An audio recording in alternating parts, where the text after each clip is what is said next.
Welcome back to the SportsMax Zone, and we continue with some football. And in particular, the Europa League action continued on Thursday with another 9-game slate, including Ajax taking on Besiktas in SportsMax's featured game. Traore, Robbie bringing Jim into play, does well, lovely ball out wide, chance for Götze now to shift it onto his right foot.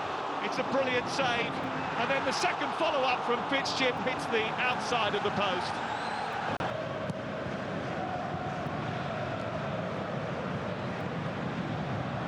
Götze. This is Taylor, bursting past 2 challenges and sending it back, and there is an opportunity for Jim to send it home. And when it's squeezed back to the edge of the 6-yard box, Jim was there to put in the loose ball. And Ajax have the lead.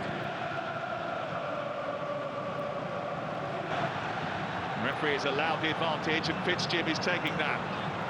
Here's Traore, plays it in behind. This is Götze.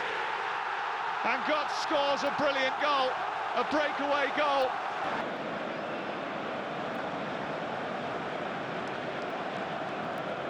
Terrific.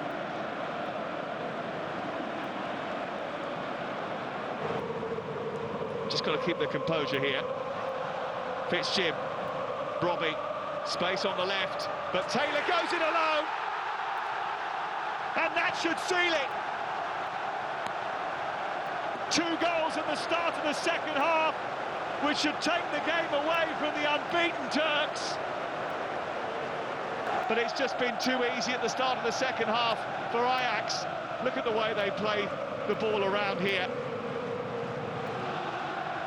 And as it comes back to Taylor, he only had one thing in his mind. He did slip as he connected with the ball.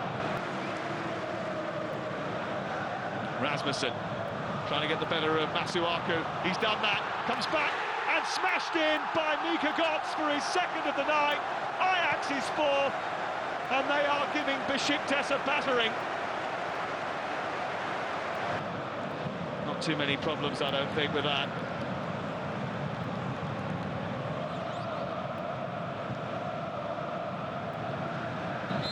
Have helped secure all 3 points. Well, that was convincing. Another match saw 2-time winners Tottenham Hotspur hosting FK Karabag. We have the highlights here.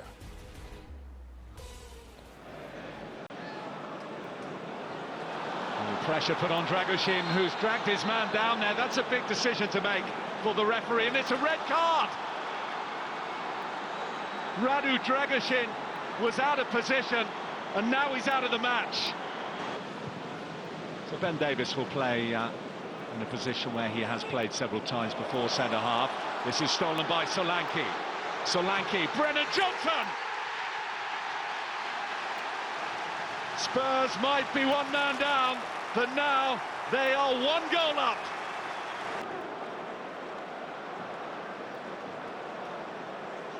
Two players who scored here against Brentford at the weekend score here on Thursday night.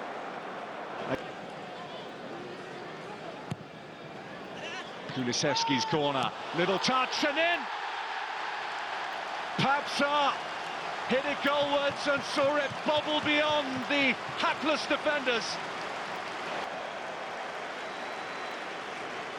Well, he didn't do too well, did he, there, the keeper, with the touch he was trying to get. And there was the marking. Fakilev. Oh, and that's a risky challenge from Bissouma. And that's a penalty for Karabag. To fire them back into this one. He's fired it over. Goodness me.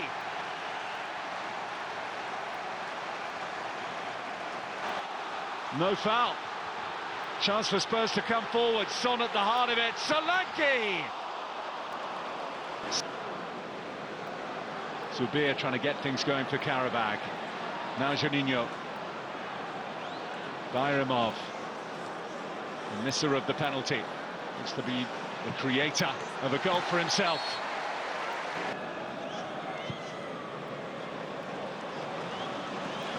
Tsar. Kulusevski. To Son. It's spilled, it's in, it's Solanke. Just adjusting to the changes that have been made by their head coach, and in the blink of an eye, Qarabağ find themselves further behind. Vicario needed to be saving. And over on the edge of the penalty area, Kafakiev! Oh! Now that was heading in.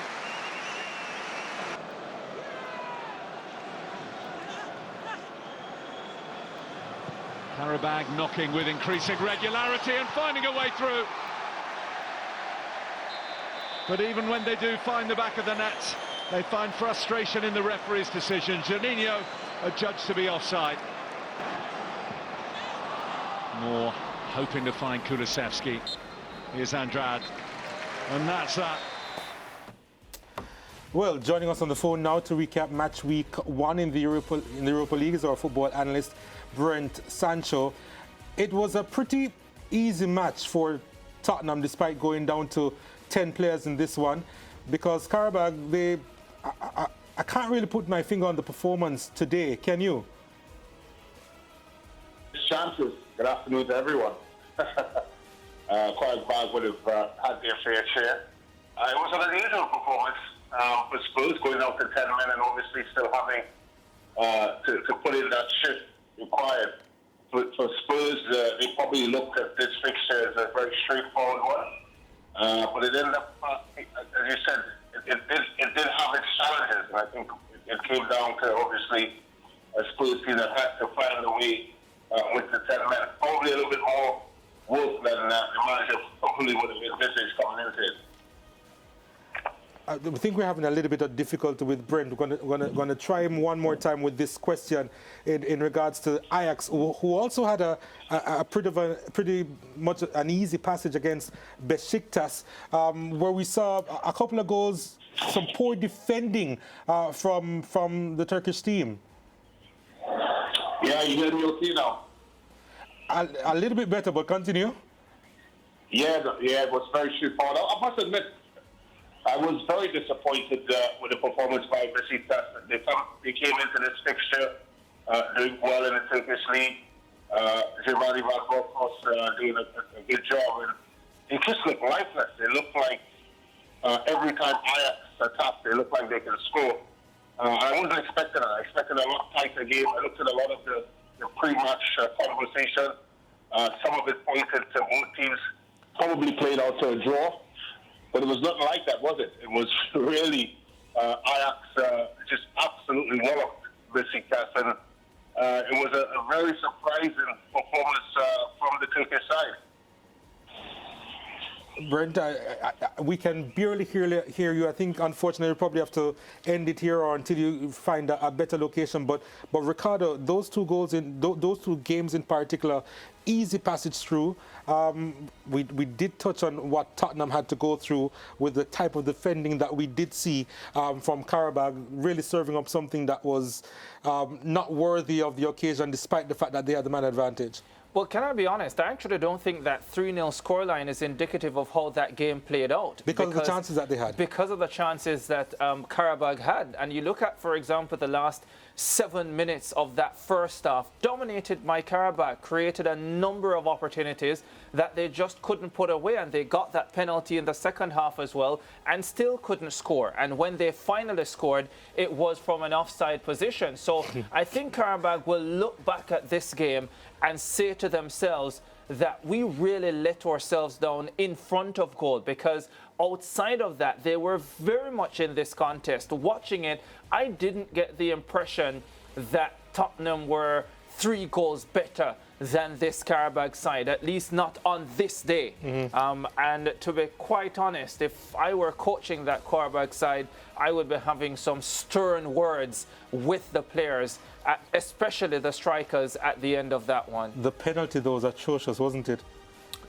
Way over the crossbar. Not the worst penalty we have seen, but it was terrible. Not the worst penalty you've seen? No. Well, okay. okay, fine, but it's right up there, though. It's pretty close. Brent, I hear that you're back with us. Hopefully, we can hear you with much more clarity. Yeah, so we were talking about Ajax's performance in this game. I realized that they were obviously trying to do the basics in terms of passing through the thirds. In my opinion, the passing was a little bit pedestrian, almost as if they were just learning how to do so, but still, Besiktas, they just weren't sharp to it. They barely won the 50-50 challenges, and they barely put a tackle in. Yeah, and hopefully you hear me a lot better now, Donald. It was disappointing. And I think a lot of what we saw from Besiktas is really why Ajax played the way they did. They were allowed a lot of freedom. The tempo of the game could have been played at a lot lower pace and probably not the crisp passing that we would have expected, because Besiktas offered little to no opposition. And because of that, Ajax had a very easy stroll in the park. Brent, I want us to revisit what took place yesterday. Of course, when a Manchester United team plays, they usually carry with them the headlines, and I'm sure the swords would have been out for Erik ten Hag's team after their draw with the lowest ranked team in Europa this season, FC Twente, and the match being played at Old Trafford, ending 1-1. Your thoughts on that? What do you take away from that game? Because are you one of those that's sharpening the swords? My swords have been out from a long time ago when it comes to Manchester United. I am just, look, it's probably luckily I'm not on Zoom, so you don't get to see my facial expressions, but I am just gobsmacked at this club. Is obviously as gigantic and humongous as Manchester United is, that they can make so many fundamental errors when it comes to running a football club.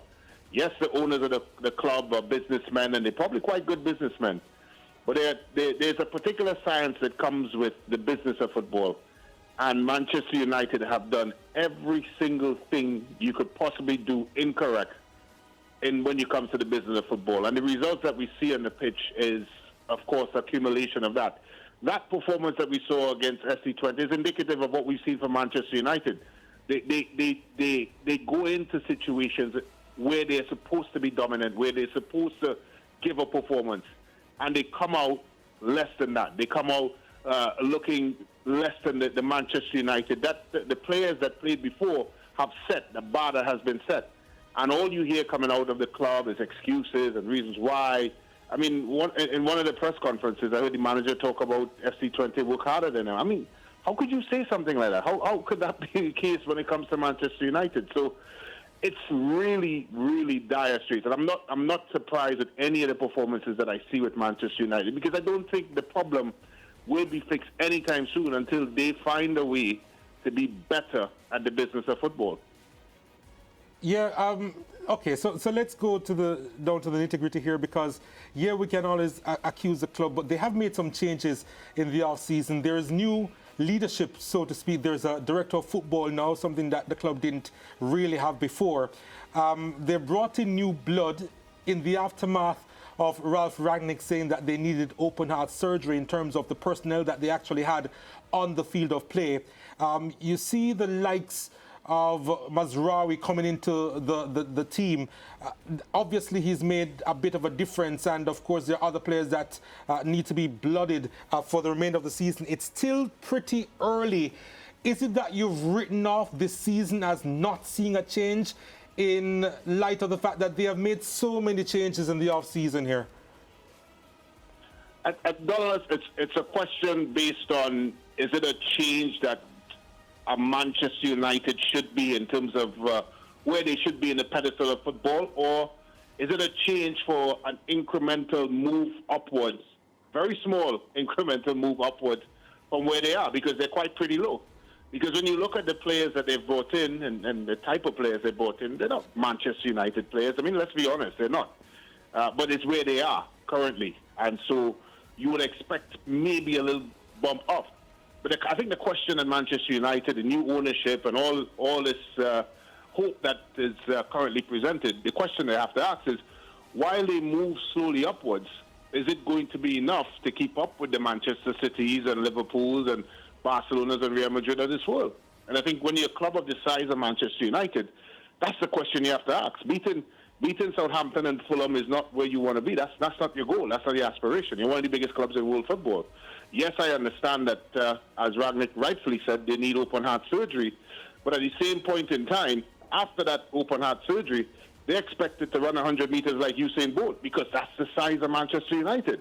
And you can't hide from that. And I just don't know, with all that they're doing and they continue to do, if those small incremental increases are enough to keep up with the big clubs in the world, and that's where they're supposed to be. I think that's really what the question Manchester United have to ask themselves.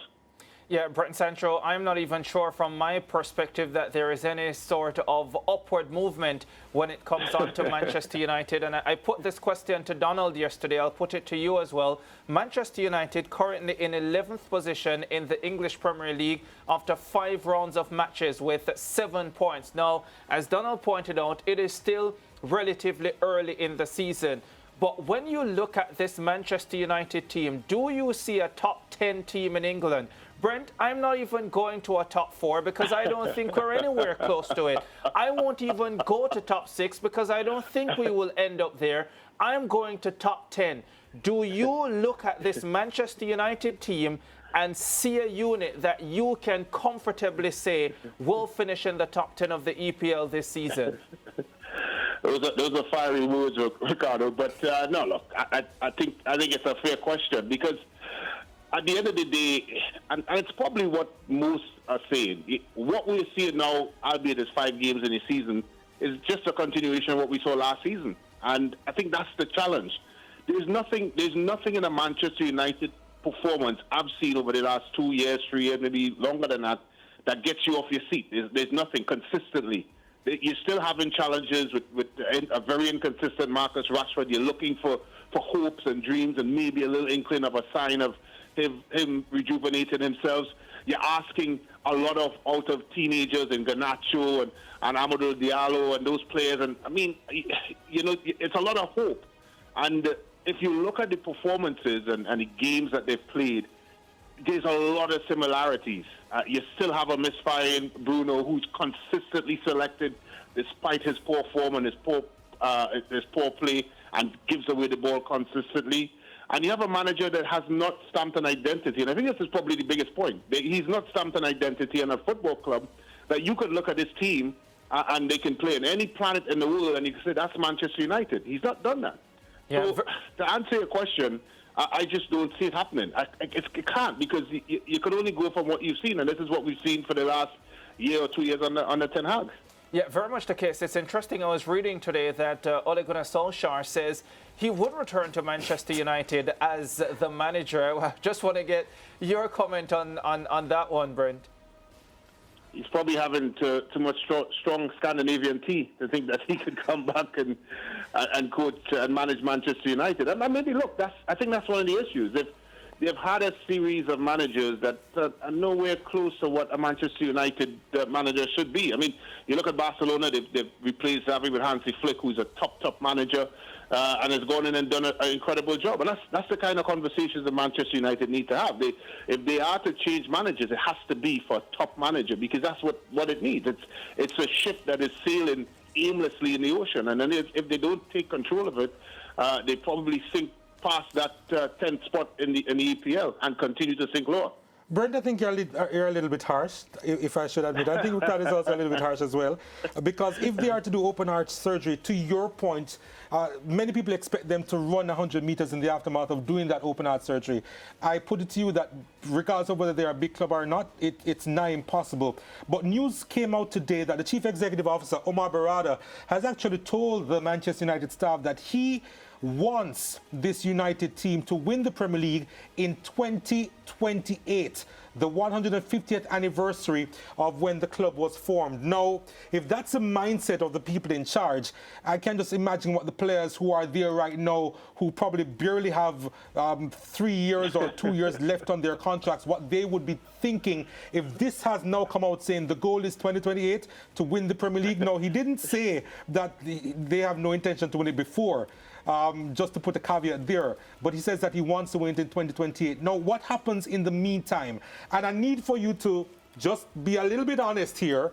If they continue to ship out the dead weight and they bring in new players and they're looking to do young players as opposed to superstars, which they would have done in the past, bring in the young players, what would then be the modus operandi up until this goal to win the Premier League in 2028?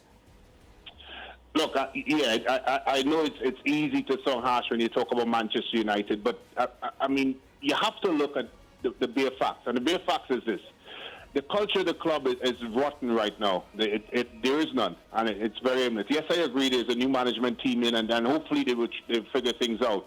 But even if you analyze the young players that they have now, are they the best in world football? Are they up there with the top in the world? Probably not. It's going to take a massive turn of fortunes, a lot of work from Manchester United to turn things around because of the way things are currently going. And you would hope they do that. They have the financial wherewithal to do it, or albeit, of course, over the last 6-7 years, they've wasted a lot of that money with some horrible transfers and decisions. But you just feel and you hope for their sake that they find a way to turn things around. But Donald, it's so difficult to even have an inkling of hope because all I've seen so far from them, yes, I understand it's new ownership, is dismal, is mediocre. And let's be honest, Ten Hag is only there because they couldn't find a manager in the summer. He's still there because of that. No, Ten Hag is there because he's the best one that was available. There needs to be a positive spin on what you're saying, Brent. That's exactly what Brent just said, No, he Donald. said it another way. He didn't say it the way that I just said it. I like Brent's way of saying it. He is there. You remind me of my standard 4 teacher when I finished 4th in the race. I didn't get a medal, and he had to explain why I didn't get a medal in the race because only top 3 gets a medal. You tried to put it very correct there, Donald. But the fact is that there's not a lot of managers in world football that would take on that Manchester United project right now. That's another situation. I want to hit you on the point, Brent, that you made in terms of maybe Man United, they don't have the best young players in the world. They got Lenny Yoro. They have Alejandro Garnacho. They have Amad Diallo. They have Kobe Mainoo, who many have exalted as he's the next big thing in the middle of the park. So they are building, and of course, a few of the players there are coming into their own in terms of Rasmus Højlund being their centre forward. So they do have the potential, at the very least, to grow into a very good side. Don't you think so? But I would like to compare those. I'll go back to the point. I will compare those youngsters that you mentioned, in Garnacho and Mainoo, etc. And I know this conversation is a difficult one because we don't know where these kids will end up. They're still very young. But if you compare them to Manchester City's youngsters, if you compare them to Arsenal youngsters, you compare them to Barcelona and Real Madrid youngsters. Which youngsters are you talking about, Brent? Can you actually name the youngsters that you're saying will be world beaters or are world beaters right now? Probably from Barcelona, you think about a Yamal, and from Real Madrid, okay, the usual typical kids. Hendrik was just gone over there. The list in Barcelona and Real Madrid alone would take us an entire zone update. Fine. And more. And that's my point. Manchester United is supposed to be a top 3 team in world football. And if we're comparing youngsters and we're saying that they're building for the future, etc., I still don't think that they've been able, in a long way, okay, they've gotten young Euro at the back. Yes, that's a good signing. But outside of that, when's the last time you've heard Manchester United capture 2 or 3 top young players in consecutive windows? They haven't. It happens at Real Madrid very often. It happens at Barcelona very often. The point is they're building, yes. They seem to have decent young players, but I still don't think it's enough for me to suggest that they're going to turn this around by, 2028 suggested? I just still don't think they're still on that target or that trajectory to win a Premiership. Because I just don't see them beating some of the top clubs that are ahead of them in the EPL.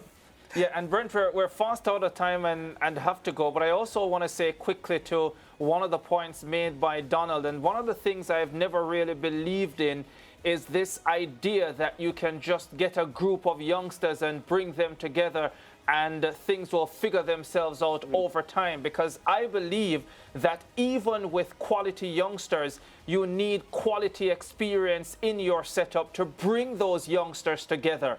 And so I have my concerns as it relates to that with Manchester United as well, especially because Donald suggested yesterday that the experience in the side is already poisoned, and that seems to be a recurring theme within the Manchester United setup. So like you, I would love if Manchester United would be in a winning position by 2028, but based on what is happening now, boy, I just can't see it. And one of the most difficult things to do in football is build an ethos or culture. You hear they hire experts, they bring in all sorts of people to try to do that. And I just think Manchester United does not have a clear ethos, culture, vision as to where they want to go.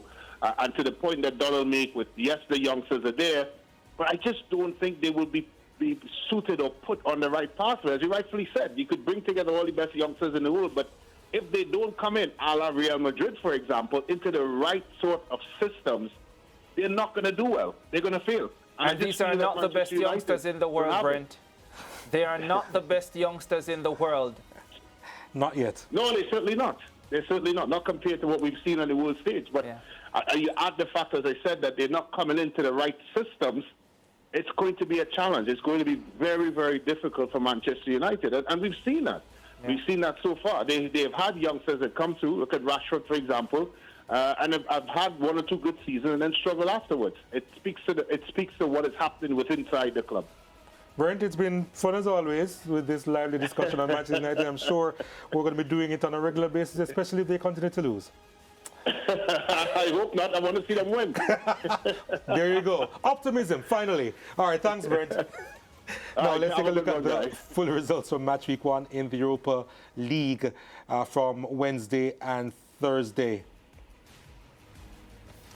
Yeah, there are a couple of drawn results there. The aforementioned Man United against FC Twente and Real Sociedad getting a valuable point away in France.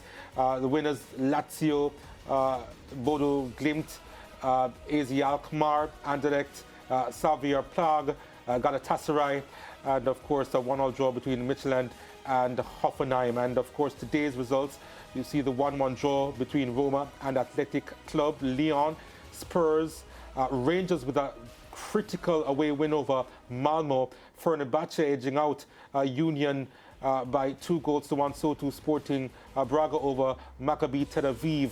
Other winners were Steaua Bucharest and Ajax, of course, the convincing win, and 6 goals in the match between Eintracht Frankfurt and Victoria Plzen. So those are the results over the course of the last couple of days in the Europa League. We'll take a break. Back with more after this. Stay with us.